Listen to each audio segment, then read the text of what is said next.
So we live 2 miles from the edge of the last maintained county road. And so in the winter, the question is how do we get to our cabin? And well, that's what I'm gonna show you today. We're gonna be riding in the Polaris General. What I do is I pull my truck into here, I park it at a neighbor's, a good friend of ours, and then I swap things that I need to from my truck or my Jeep into the tracked vehicle. And then we head up there. So with this vehicle, we have tracks on that allow us to pretty much go in any depth of snow. We got about a foot this last weekend, maybe 14 inches, but they spread out the weight of that snow really well. During the summer, we go ahead and we throw on wheels and use this just like any side-by-side, but in the winter, it's what we need to get around. We have the vehicle all enclosed, and it has heat and headlights and windshield wipers and everything we need to have a comfortable winter ride.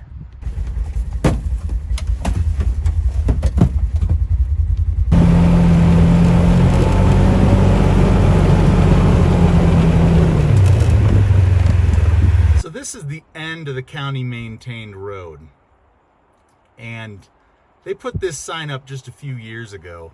What happened was the main highway got blocked, and a couple of folks followed their GPS, and there used to be an old route that went up this road and over a pass, and that was still on some old county maps, but that's no longer there, and so they got stuck. They had to do a big rescue recovery to get them off the side of the hill. The snow looks like it blew off this pretty good, so let's see how bad it gets from here.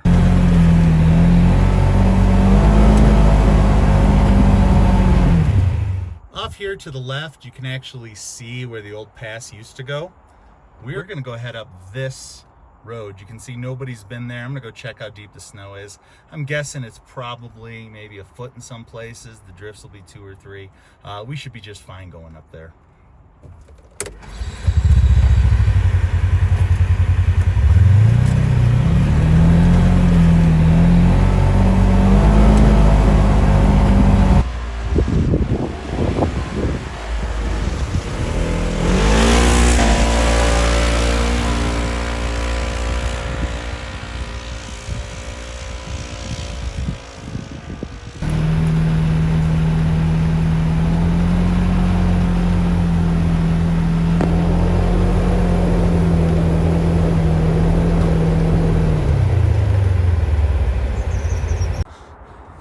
So the question is, how do you live on a gold mine? Well, back in the 1864, they passed what was called the mining law of 1864.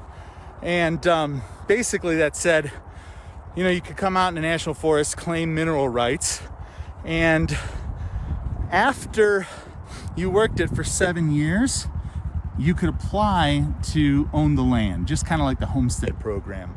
And so we actually have the patents, they're called, for our mining claims. And so we own the land even though it's in the middle of the national forest. And you have the right to live on the land you own, and to live on it and mine it and work it, just like you were inferred those rights back in 1864. They can't take them away from you. This is probably the gnarliest stretch of road. This is hand-stacked stone that the old-timers built, I don't know, 110, 130 years ago.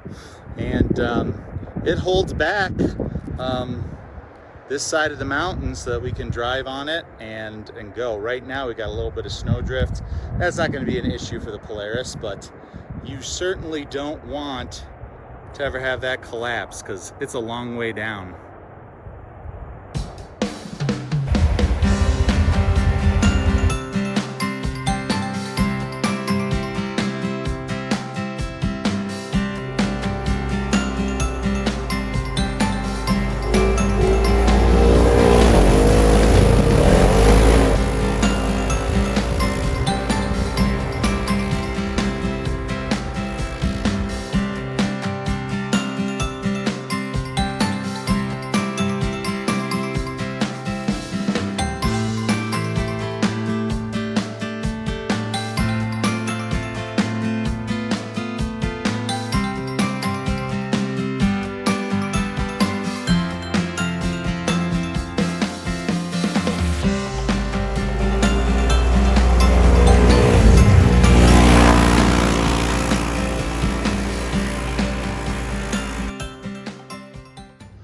Well, here we are, home sweet home. I have to unload some of my personal items, laundry, things like that I bring into town. Well, we're here at the cabin. We finally got a break in the weather. You can see the sun started to melt off the snow from the solar panels. But we're in a valley and it's 2 o'clock in the afternoon and they're already in shade. So for the last 2 or 3 days, we haven't been able to charge the battery at all. So we're gonna fire up the Jenny. I got my trusty rake.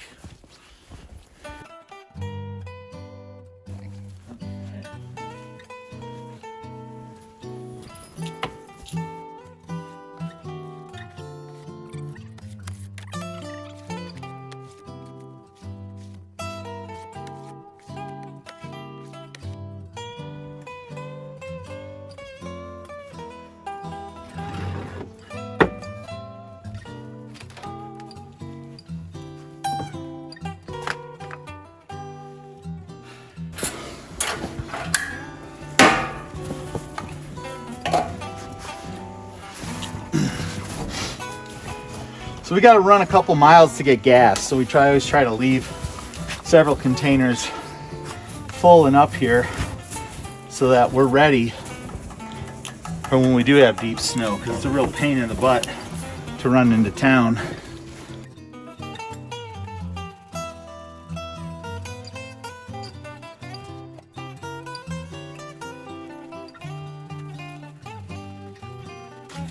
And this is a 5-gallon tank, so it should take pretty much the whole jerry can.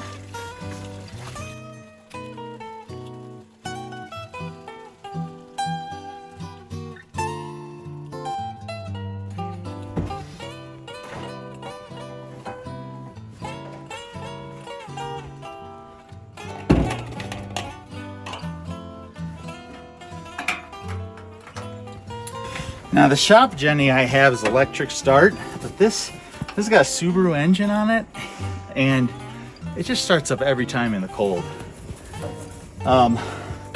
We ran out of gas earlier, so it might take a little bit to get it to go.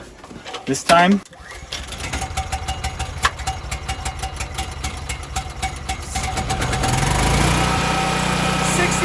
of the time, it starts every time.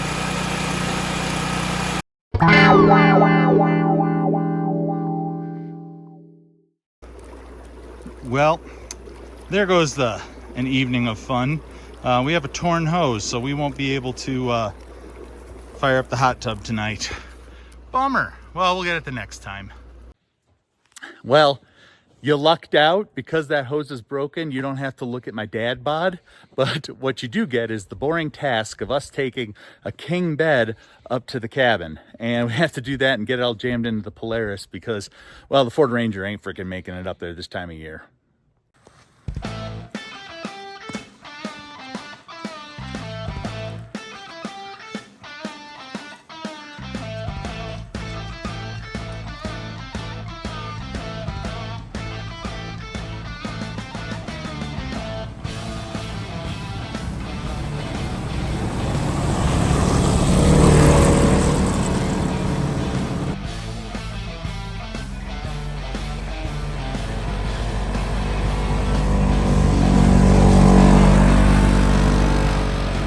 Cabin Chick and I are going up to the new place. We're gonna set up that king size bed that we got. I want to show you what's going on up there, the projects that we have to go and do. But for now, let me show you what I got to bring up there. Well, for today, I'm bringing up just a little space heater. It takes 24 hours for a mantle to warm up, and since we haven't been up there for about 4 or 5 days, it's gonna be cold, so it doesn't make sense for us to light a fire. So I'm just gonna do a space heater, bringing up a vacuum and a gas to fire up the generator, and we're gonna go ahead up in the Unimog today. Cabin Chick's gonna come by later with the Polaris and the boy.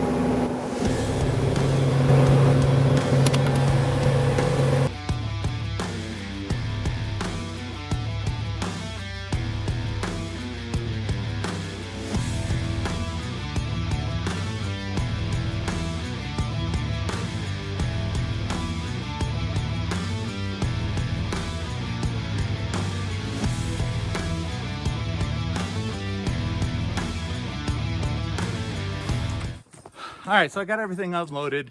I'm gonna tell you a little backstory about this cabin. Cabin Chick is down there opening it up, but the thing you're gonna notice behind me is this tarp. And that tarp is actually kind of the reason why we were able to get this cabin. So the original owner of this cabin, they bought it in 1970, and they held it, so what is it, 2020, whatever, 2023, 24 now. And so they had it, 50 some odd years. And over time, they did all kinds of improvements. It's really a wonderful, completely primitive off-grid cabin. But one of the issues they did, and I'll show it to you inside, is they cut out a bunch of tie timbers and made a loft. And that caused the roof to start to sag in. And when that did it, when it started to sag, it actually started to leak a lot. So the first thing we did when we acquired the cabin was put the tarp on it. Now, the reason why we were able to get it is, when you're miles from nowhere, it's not like you can just pick up the phone and call a contractor and have them come out and fix things for you. When you're living out here, you're the warranty. You got to fix everything. I fix the Unimog. I fix the excavators. I do all the work out here. Cabin Chick is always out here doing things. Basically, this is your lifestyle. Things break, you fix them. And you can't pay somebody to come up and do that. The owners were ready to let it go, and couldn't find anybody really to fix the roof. So they knew Cabin Chick and I, we're literally just 1,000 feet down the road or so, and they called us up and said, hey, we know you'll take care of it, and you'll take good care of it, and we'd be happy to have you guys own it. And so we arranged a price and picked it up. And so here we are, and we're gonna have to fix the roof. So one of the things I wanna show you right now is kind of the issues that we're having and what we plan to do about it. All right, so here we are inside of the cabin, and it's a beautiful cabin. Here, I'll quick do a panorama shot for you so you can see what it looks like inside. So this is the cabin, really gorgeous. And let me go show you what the kitchen looks like. And there's Cabin Chick getting it all set up. And there's a couple of rooms back there. I'm not going to show those to you now because the interesting part that we want to see is how they turn this into a loft and what the problems caused. So this entire section here is open, which is great, makes it feel nice and airy. But the challenge is, you can see these logs right above the head of this deer. You can see the round logs that are cut off. Those are tie logs, and those are actually part of the roof support structure. So let's go take a look at what that problem that's causing. You can kind of see it. This beam is now taking all the weight of the roof from here back to where they cut out those logs. And you can actually see that it's bowing. And what that caused is, the roof is pushing down here, but also because these logs have been cut out, it's pushing out. So that makes the roof bend like this on either side of the gable. And that bending caused all this water leakage to happen. So we're gonna eventually have to fix that. Right now I have the tarp up. It's just too cold in the winter to do major demolitions and construction. So what Cabin Chick and I are gonna do today, especially since the hot tub is down, we're gonna light a fire. We brought up that bed yesterday. We're gonna just hook up the bed, and I gotta get the generator started, and we are going to get this place warmed up. There's a little propane heater going. We're just gonna work in here for a few hours, and the reason why we're getting it set up is we wanna enjoy some time here and really enjoy the space before we start changing it architecturally, and we wanna make sure that the things that we do to it are gonna be compatible with how the cabin wants us to live in it. So getting the bed set up, making sure that we can use the kitchenette, and making sure the outhouse is all working will give us a chance to get a feel for the place and what it wants to become. So you're probably wondering, where do we stay when we're not here, right? Well, we have a cabin down the road about 1,000 feet. And that's where we normally are hunkered down. But like I said, we want to start getting a feel for this place. and start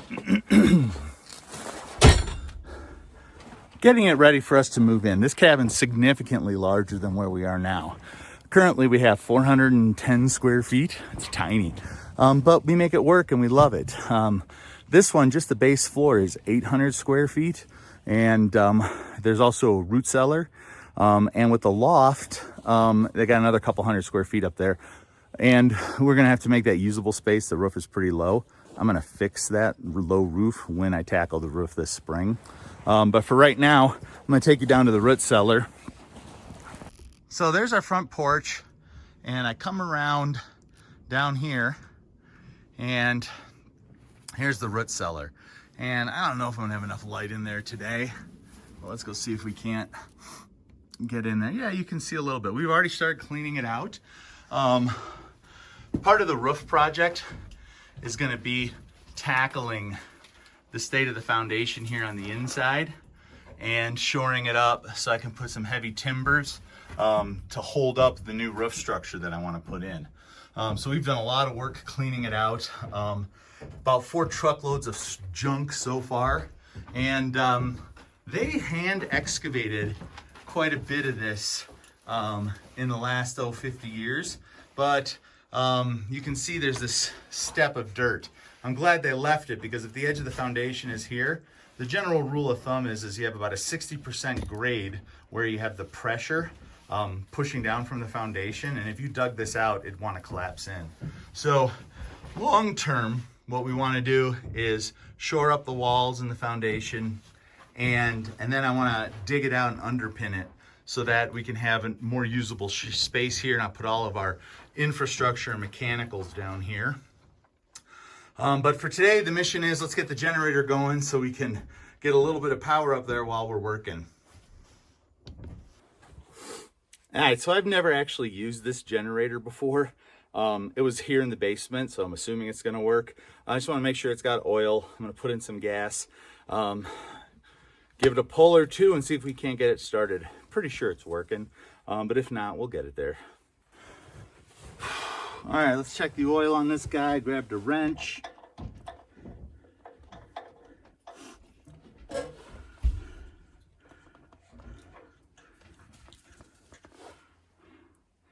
She's got plenty of oil, and it's clean.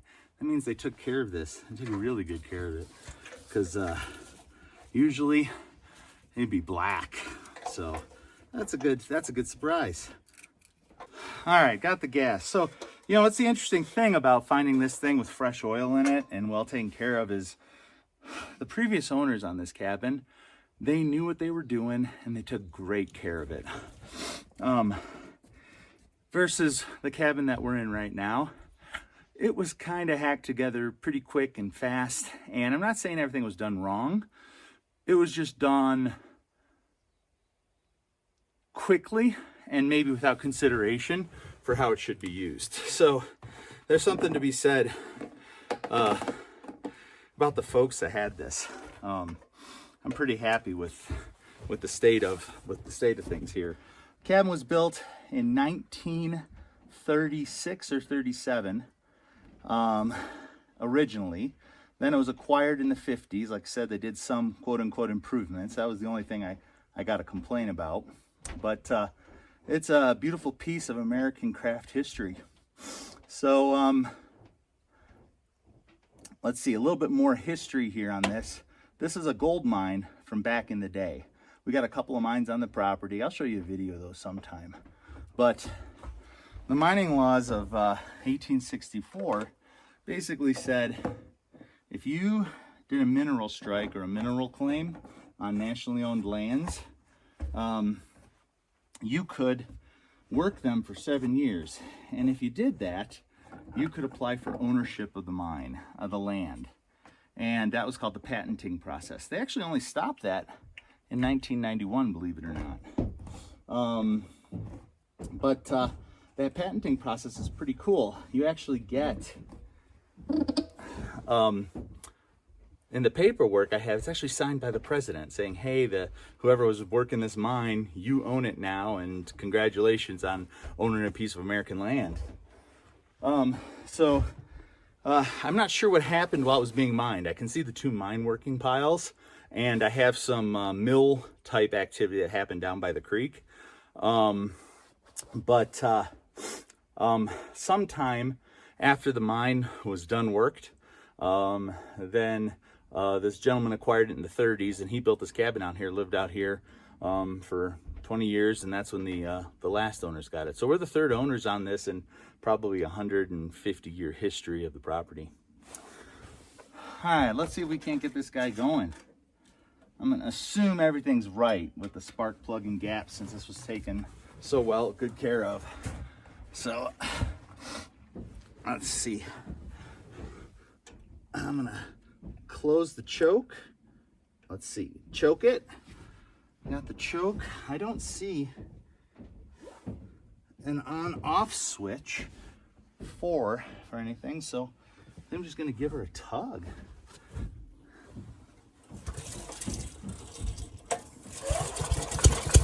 Look at that.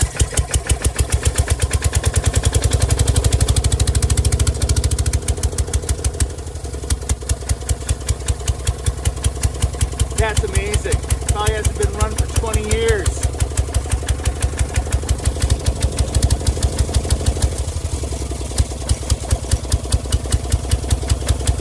Just gonna let it warm up. I gotta find the idle.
Well, let me show you where we stay when we're not at the other cabin. This place is, we've been here for about 5 years now. We've got it pretty dialed in. We got solar, we have a well, we have a leach field.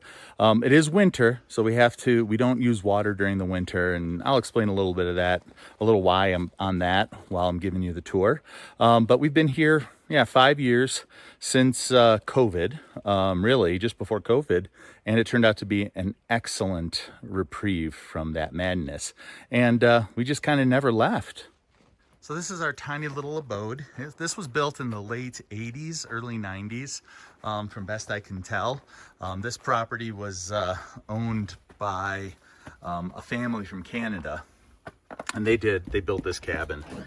So let's go inside and take a look. It's tiny. It's 400 square feet, but it has everything that we need. We have our fireplace. Let's go over here. We have our game area. We have a little bit of a propane heater to help warm the place up if we go away for a day or two. We have our fireplace and mantle, and once this is warm, it really keeps the whole cabin warm. I can damp it down and have a few logs in there, and it keeps us warm all the time. So this is our living area. We have Starlink internet out here, and so because of that, we can enjoy TV. So we can stream movies and play board games at the table. And Cabin Chick is just in the kitchen right now. We just cleaned it up, and we're just boiling some water. Like I said, in the winter, we don't run the water.